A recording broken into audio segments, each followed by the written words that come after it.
ورحمة الله وبركاته. وعليكم السلام ورحمة الله وبركاته.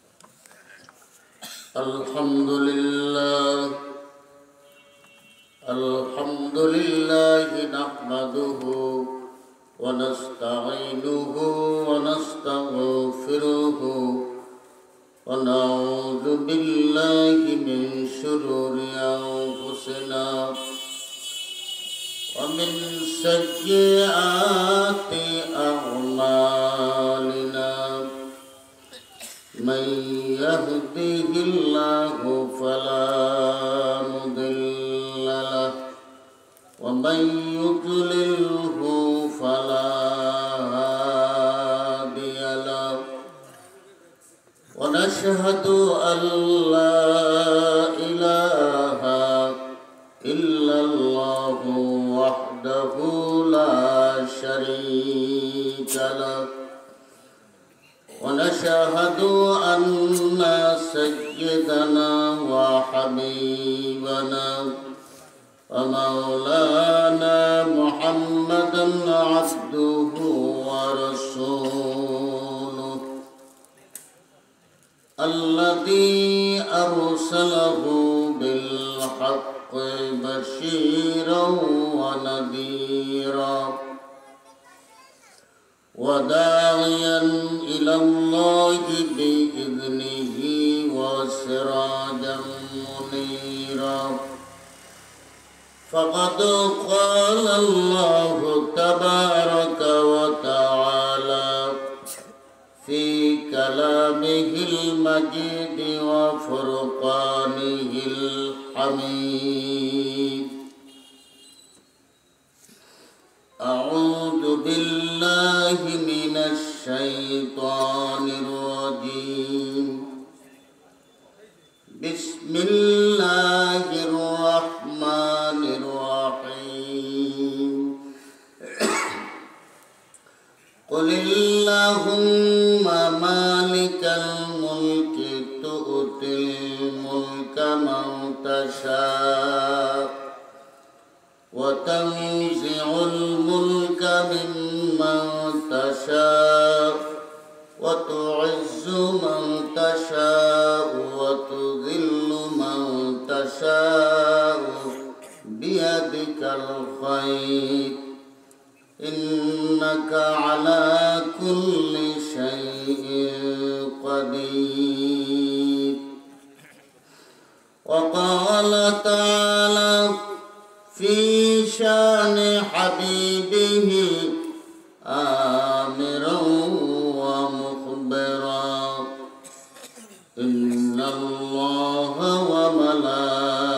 وملائكته يصلون على النبي يا أيها الذين آمنوا صلوا عليه وسلموا تسليما اللهم صل على محمد وعلى آل محمد كما صليت على إبراهيم وعلى آل إبراهيم إنك حميد مجيد اللهم بارك على محمد وعلى آل محمد كما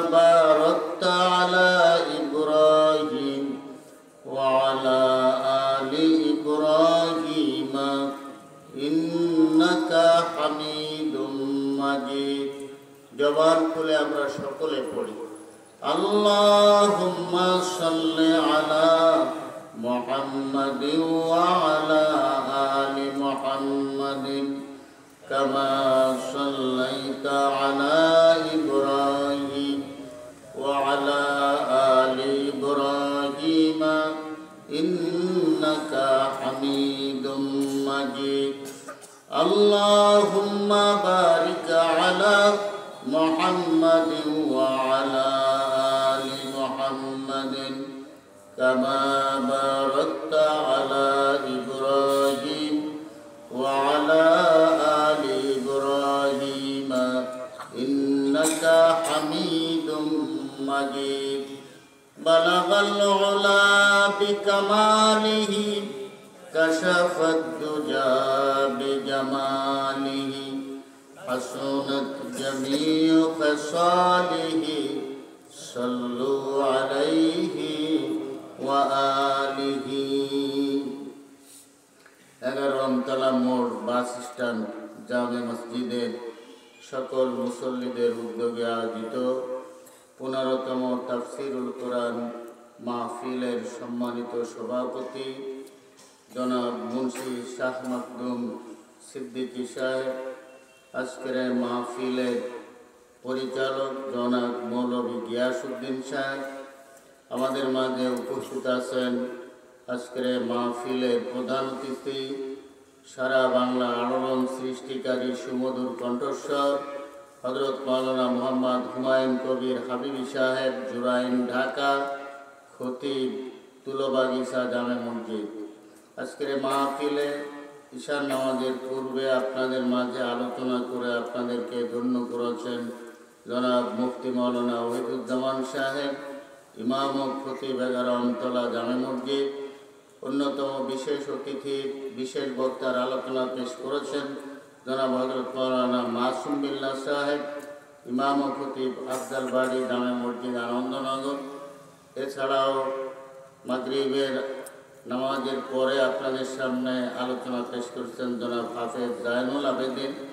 সম্মানিত উলামায়ে কেরাম, সম্মানিত সুদীবৃন্দ, মুরব্বিয়ানে কেরাম, পর্দার আলের মা বোনেরা, প্রাণপ্রিয় যুবক ভাইয়েরা, আমরা আল্লাহ সুবহানাহু ওয়া তাআলার দরবারে শুকরিয়া আদায় করি যে মহান আল্লাহ তাআলার অশেষ মেহেরবানিতে আমরা আজকের এই দ্বীনি মাহফিলে বেহেশতের বাগানে আমরা উপস্থিত হতে পারলাম। আমরা জবান খুলে সকলে মহব্বতের সাথে করি আলহামদুলিল্লাহ। একটু জবান খুলে সকলে মহব্বতের সাথে করি আলহামদুলিল্লাহ। আলহামদুলিল্লাহ পড়লে হাসরের ময়দানে মিজানকে পরিপূর্ণ করে সওয়াব দেওয়া হবে। আমি আপনাদের খেদমতে আলোচনা পেশ করার জন্য পবিত্র কোরআনে কারীমের একটা আয়াত তিলাওয়াত করেছি। যেহেতু এটা তাফসীর মাহফিল, এটা সিরাত মাহফিল না, এটা ওয়াজ মাহফিল না। পোস্টারে, হ্যান্ডবিলে, ব্যানারে, প্যানায় লেখা হয়েছে তাফসীর মাহফিল। তো কোরআনের আলোকেই আমি কিছু কথা আপনাদের খেদমতে পেশ করতে চাই। আমি যে আয়াত তিলাওয়াত করেছি, এই আয়াতের ভিতরে আল্লাহ সুবহানাহু ওয়া তাআলা বলছেন, কুলিল্লাহুম্মা মালিকাল মুলক, হে নবী আপনি বলে দেন যে সমস্ত রাজত্বের মালিক হলো আল্লাহ। রাজত্বের মালিক কে? আল্লাহ। সবাই জবান খুলে বলতে হবে, রাজত্বের মালিক কে? আল্লাহ রাব্বুল আলামিন। তাহলে আমরা কারা? আমরা যারা নিজেদেরকে রাজত্বের মালিক বলে মনে করি, জমি জমার মালিক বলে আমরা যারা নিজেদেরকে মনে করি, আমরা কিন্তু এই জমিদাতি রাজত্বের, বাড়িঘর দরজার, অফিস আদালতের কোনো কিছুর মূল মালিক আমরা। মূল মালিক কে? আল্লাহ রাব্বুল আলামিন। তো আল্লাহ তাআলা বলছেন, আমি আয়াতের অর্থটা বলে নিই। আল্লাহ তাআলা বলছেন যে হে নবী আপনি বলেন যে মালিকাল মুলক, সমস্ত রাজ্যের মালিক হলো আল্লাহ রাব্বুল আলামিন। তুতিল মুলকা মান তাশাউ ওয়া তানজিউল মুলকা মিম্মান তাশা। আল্লাহ যাকে ইচ্ছা রাজত্ব দান করে, আল্লাহ যার থেকে ইচ্ছা রাজত্ব আল্লাহ তাআলা ছিনায় নেয়, কেড়ে নিয়ে যায়। অতুইজ্জু মান তাশাউ ওয়া তুযিল্লু মান তাশা। আল্লাহ যাকে ইচ্ছা সম্মানিত করে, আল্লাহ যাকে ইচ্ছা অপমানিত করে। তাহলে সম্মান দেওয়ার মালিক কে? আল্লাহ। অপমান করার মালিক কে? আল্লাহ। আল্লাহ রাব্বুল আলামিন, তাই না? আল্লাহ তাআলা বলছেন বিয়াদিকাল খায়র, আল্লাহর হাতে হলো সব কল্যাণ। ভালো বলতে যা আছে সব কার হাতে? আল্লাহর হাতে। এরপরে আল্লাহ তাআলা এই আয়াতের শেষে বলছেন ইন্নাকা আলা কুল্লি শাইইন কাদির। আল্লাহ তাআলা সর্ব বিষয়ে সর্বময় ক্ষমতার মালিক কে? আল্লাহ রাব্বুল আলামিন। এবার একটু একটু করে আমি একটু আপনাদেরকে বোঝানোর চেষ্টা করি, আর আপনারা একটু বোঝার জন্য চেষ্টা করবেন। আমি শুধু বোঝানোর চেষ্টা করলে হবে না, আপনাদেরও চেষ্টা থাকা লাগবে। কেউ মনে করেন গাছে উঠতে পারে না, তারে পাছাটা ধরে ফেলে রাখলে তার অন্তত হাত বাড়ায় ডাল কান ধরতে হবে নাকি?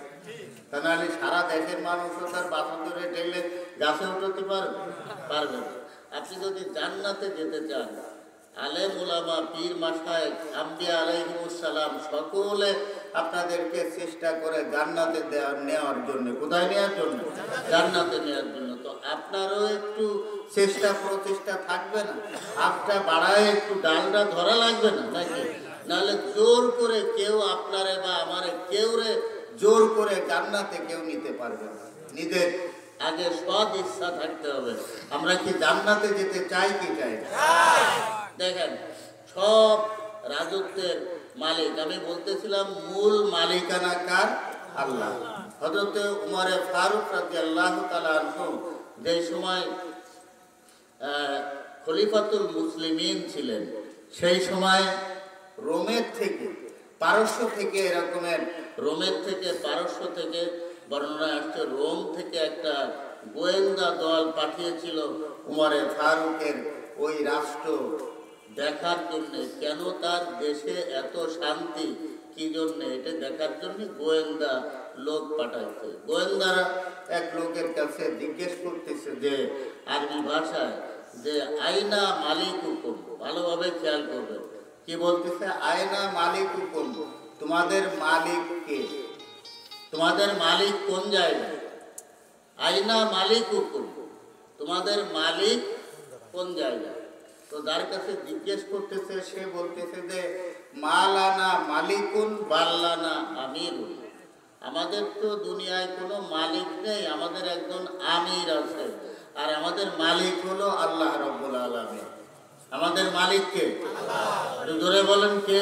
আল্লাহ। তাহলে আমরা যদি কারোর বাড়ি মাইনে হইরে তো থাই, সেই লোক আমার মালিক না, সেই লোক আমার গৃহস্থ, কি তাই না? আমরা অনেক সময় মালিক মনে করি, মালিক শব্দটা ব্যবহার করি। মালিক শব্দটা ব্যবহৃত হবে একমাত্র আল্লাহর জন্য। কার জন্য? আল্লাহর জন্য। তো চলুন, মালিক শব্দটা আল্লাহর জন্য কিভাবে ব্যবহৃত হয় আমরা সূরা ফাতিহার ভিতরে মালিক ইয়াউমিদ্দিন এই শব্দটা আছে না? আছে। মালিক ইয়াউমিদ্দিন অর্থাৎ কিয়ামতের দিনের মালিক। কোন দিনের মালিক? কিয়ামতের দিনের মালিক কে? আল্লাহ রাব্বুল আলামিন। এদিকে কিয়ামতের দিনকে প্রাধান্য দিয়ে বলা হয়েছে যে অন্য অন্য যত দিন আছে এগুলো সব এর আওতায় থাকবে। আষাঢ় মাসের দিন, পৌষ মাসের দিন, কার্তিক মাসের দিন, সারা বছরের যত দিন আছে এই দিনটা, কিয়ামতের দিনটা হবে দুনিয়ার একটা দিনের 50 আলফা সানাতি মিম্মা তাউদ্দুন, 50,000 বছর। কত বছর?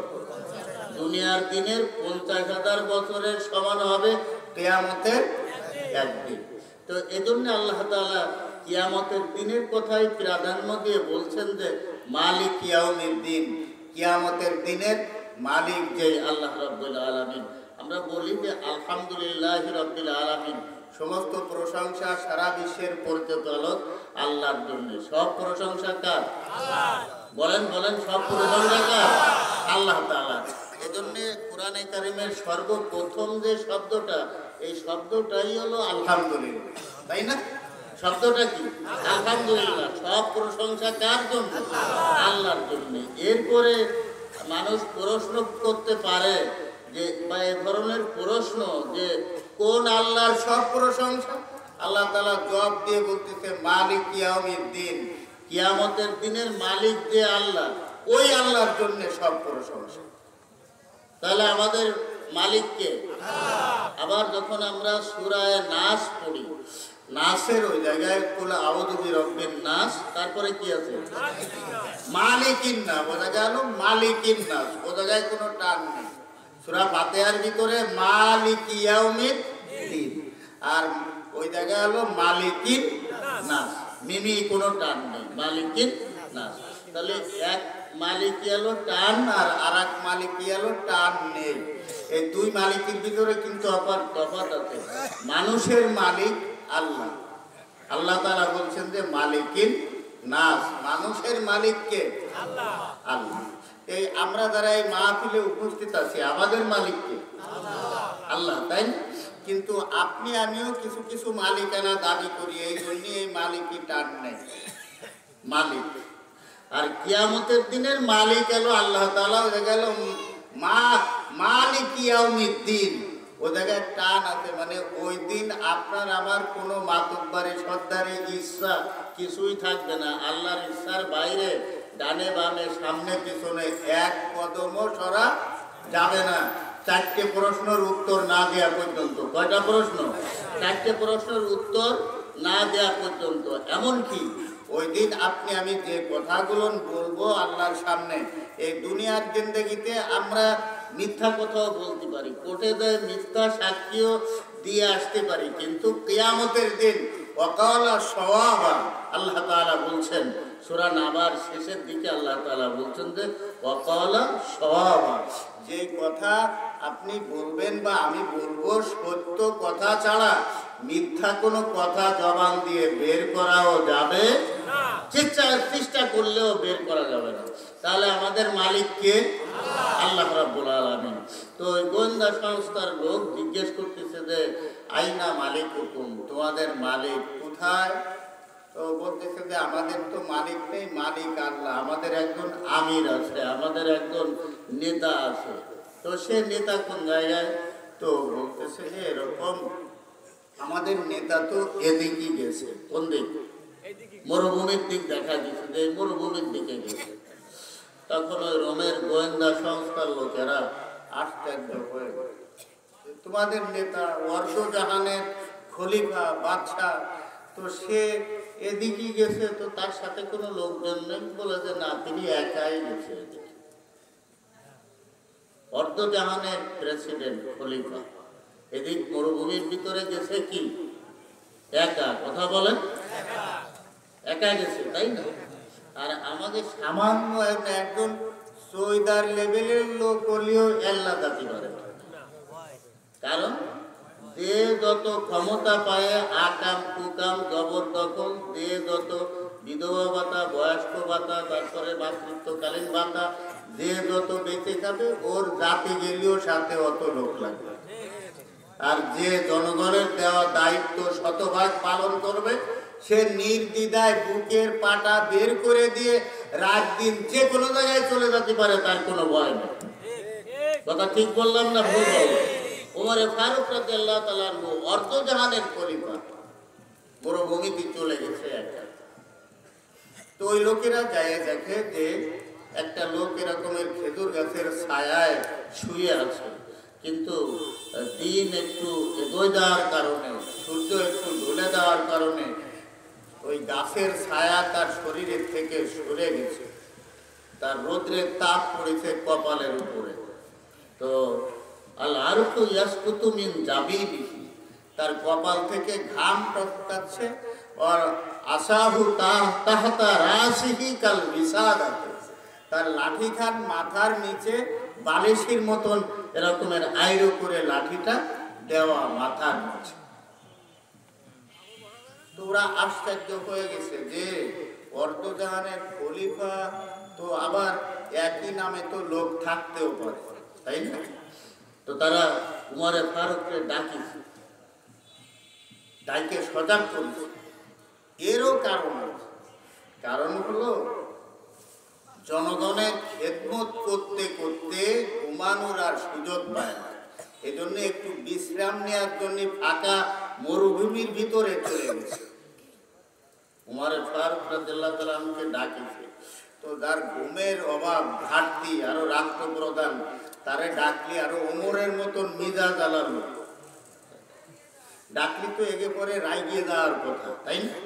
কিন্তু রাইগে যান নাই। উমরে ফারুক রাদিয়াল্লাহু তাআলা আনহু তাদের সাথে কথাবার্তা বলেছেন, তাদের সব প্রশ্নের জবাব দিয়েছেন। গোয়েন্দা সংস্থার লোকেরা সে জায়গায় যায় এরকমের তাদের দেশে রিপোর্ট পেশ করেছে যে এরকমের উমরে ফারুক এরকমের সে একা একই চলাফেরা করে, তার কোনো বডিগার্ড নেই, কিছু নেই, তার কোনো শত্রু নেই, সে তার দেওয়া দায়িত্ব সব যথাযথভাবে পালন করে। এরকমের লোকেরা যে দেখতেছে যে উমর ফারুক রাদিয়াল্লাহু তাআলা নদীর কিনারায় একা একা কুদাল দিয়ে কাটে কাটে ঘাট বানায় দিচ্ছে, তো লোকেরা বলছে আমিরুল মুমিনিন আপনি এই কাজটা করতেছেন কেন? তো বলছে যে এই কাজটা করতেছি আমি এই জন্যে যে ওমরের রাষ্ট্রে যদি একটা কুকুরও পানি পিপাসায় মারা যায়, কষ্ট পায়, কিয়ামতের দিন আমি ওমরকে আল্লাহর দরবারে জবাব দেয়া লাগবে, এই জন্য নদীতে ঘাট বানায় বানায় দিচ্ছে। সুবহানাল্লাহ পড়তে পারলেন? কুলিল্লাহুম্মা মালিকাল মুলক, সমস্ত রাজ্যের মালিক কে? একটু ধরে বলেন কে? তাহলে আমাদের মালিকও কে? আল্লাহ তাআলা। মালিকিন না, সমস্ত মানুষের মালিক আল্লাহ রাব্বুল। তুতিল মুলকা মান তাশা, আল্লাহ তাআলা বলছেন যে রাজত্ব যাকে দেয়ার আমি তাকে রাজত্ব দিই। তো রাজত্ব দেয়ার মালিক কে? আমরা না। ভালো করে বুঝেন কিন্তু এই আয়াতের শেষে যায় আল্লাহ তাআলা আবার বলেছেন ইন্নাকা আলা কুল্লি শাইইন কাদির। আল্লাহ তাআলা সর্বময় ক্ষমতার অধিকারী, সব ক্ষমতার মালিক কে? আল্লাহ রাব্বুল আলামিন। আমরা তো মনে করি গদিতে কেউরে উঠানো আর কেউরে নামানোর মালিক আমরা, এরকম আমরা মনে করি যে আমরা যারা বেশি ভোট দেব বা যার বিরুদ্ধে আমরা আন্দোলন করব সে নাইমে যাবে, যারে যত ভোট দেব সে তত রাষ্ট্রীয় ক্ষমতায় উঠে যাবে। তাহলে তো ক্ষমতার মালিক আমরা। আমাদের দেশের সংবিধানে বলা আছে sovereignty belongs to the people, জনগণ সব ক্ষমতার মালিক। জনগণ কি? সব ক্ষমতার মালিক জনগণ। আমাদের দেশে যে সংবিধান, সংবিধানে এই কথাটা লেখা আছে। তাহলে সংবিধানে যে কথাটা লেখা আছে এই কথাটা কি মুসলমান হিসাবে এই কথাটা কি ঠিক মাইনে নেওয়া যায়? সব ক্ষমতার মালিক কে? জনগণ সব ক্ষমতার মালিক না। আল্লাহ যদি ইচ্ছা করে একটা দেশের সমস্ত জনগণকে নিমিষের মধ্যে মুহূর্তের ভিতরে আল্লাহ তাআলা ধ্বংস করে দিতে পারে। পারে কি পারে না? এই ক্ষমতা আল্লাহর আছে না? নয়, আছে। তাহলে আমরা যদি সব ক্ষমতার মালিক হতাম তাহলে আমরা তো কেউ মরতাম না, তাই না? কেউ মরতাম না। আরে মরার কথা বাদ দেন, মাত্র 2 বার দাস্ত, 3 বার দাস্ত আর 2 বার বমি, তাই না? তাই তো আসার, অথবা আমাশার হয়ে গেছে এত মারাত্মক আকারে রক্ত যাচ্ছে, এখন আর বদনামি আরো সময় হচ্ছে। তাহলে আমরা সব ক্ষমতার মালিক হই কি করে? যারা পায়খানা 2 বার বেশি হলে বদনামি আর টাইম হয় না, তারা আবার ক্ষমতার মালিক হয় কি করে? সব ক্ষমতার মালিক কে? একটু ধরে বলেন কে? আল্লাহ রাব্বুল আলামিন সব ক্ষমতার মালিক। আল্লাহ রাব্বুল আলামিন বলছেন তুতিল মুলকা মান তাশাউ ওয়া তানজিউল মুলকা মিম্মান তাশা। আল্লাহ যাকে চায় রাষ্ট্রীয় ক্ষমতায় আল্লাহ রাব্বুল আলামিন তাকে বসায়। রাষ্ট্রীয় ক্ষমতা হাতে না থাকলে পরে কোনো ভালো কাজও করা যায় না। গতবার কি আমার দাওয়াত দিতে পারিছিলেন? দাওয়াত দিয়েও আনতে পারিছিলেন? কারণ রাষ্ট্র ক্ষমতা অন্য লোকদের হাতে ছিল। যাদের হাতে ছিল 2-1 পুলিশ অফিসাররা ক্ষমতার অপব্যবহার করেছে। এখন বুঝতেছে জ্বালাটা, এখন পেডিং খুলেও পারতেছে না, আবার বান্দা লাগতেছে, তাই না? আমার অফ যে বন্ধ করেছিল আমাদের এই আদুগোড়া ক্যাম্পের আইসি শাহিন, সেও ফোনে আমার সাথে কথা কইতে যে আমার পক্ষে একটু বললেন, কারণ আমি আপনারে গ্রেফতার করিনি। আমি বললাম যে হ্যাঁ ঠিক কথা, আপনি আমার গ্রেফতার করেন নাই, এটা একটা ভালো দিক। গ্রেফতার না করে আপনি একটা মন মানসিকতা ভালো, এর পরিচয় দিতেন, কিন্তু আপনি তো আমার অসংখ্য মাহফিল হতে দেন নাই, তাই না? মাহফিলের পারমিশন নেওয়া লাগবে, মাহফিল হতে দেওয়া যাবে না। সাধারণ একটু ক্ষমতা হাতে, তাই লোকরা এই রকমের করে। আর যদি পুরো ক্ষমতার মালিক হয়ে যায়, তুতিল মুলকা মান তাশা ওয়া তানজিউল মুলকা মিম্মান তাশা। যারা রাষ্ট্রীয় ক্ষমতায় থাকে তারা মনে করে যে আমরা চিরস্থায়ী ক্ষমতার মালিক। এটা মনে করে কি করে না? সব মনে করে এই 40 বছর 50 বছর 100 বছর 150 বছর আমরাই থাকবো, কিন্তু ফয়সালা করেন কে? সবাই বলতে হবে কে? ফয়সালা করেন মালিক কে? আল্লাহ রাব্বুল আলামিন। আল্লাহ কোরআনের এই আয়াতে স্পষ্ট করে ঘটনাটা বলতেছে। আপনার আমার নবী, বিশ্ব নবী জনাবে মুহাম্মদুর রাসূলুল্লাহ, সকলে পড়তে হবে সাল্লাল্লাহু আলাইহি ওয়াসাল্লাম। আল্লাহর নবী দ্বীনের দাওয়াত দিয়েছেন, অর্থাৎ দ্বীন কায়েমের যে দাওয়াত দিয়েছেন, দাওয়াত দেওয়ার কারণে আল্লাহর নবী যে আল আমিন ছিলেন। গোটা আরববাসীর কাছে দ্বীনের দাওয়াত দেওয়ার পরে বয়স 40 বছর হওয়ার পরে নবী যখন কুরআন তার উপরে নাযিল হলো, দ্বীন পেয়ে গেলেন, কুরআন পেয়ে গেলেন, নবুয়তি পেয়ে গেলেন। আল্লাহর নবী নবুয়তি পাওয়ার পরে যখন দাওয়াত দিয়েছেন, দাওয়াত দেওয়ার পরে আরবের যারা আল আমিন উপাধি দিয়েছিল তারাই শত্রুতে পরিণত হয়েছে, ঠিক কিনা? কারণ হলো নবীজি আল্লাহর দিকে ডাকে। কোরআনে কারীম কি বলে? ওয়া দাইয়ান ইলাল্লাহ। কার দিকে ডাকে নবী? নবী কার দিকে ডাকে? দাইয়ান ইলাল্লাহ। নবী দায়ী হলো আল্লাহর দিকে। মানুষদেরকে নবীজি ডাকেন কার দিকে? আল্লাহ। সবাই বলেন কার দিকে? কার দিকে? আল্লাহর দিকে ডাকে, তাই না? নবীজি আল্লাহর দিকে ডাকতেছেন। অপরাধটা হলো এই জায়গায় যে কেন আল্লাহর দিকে ডাকে।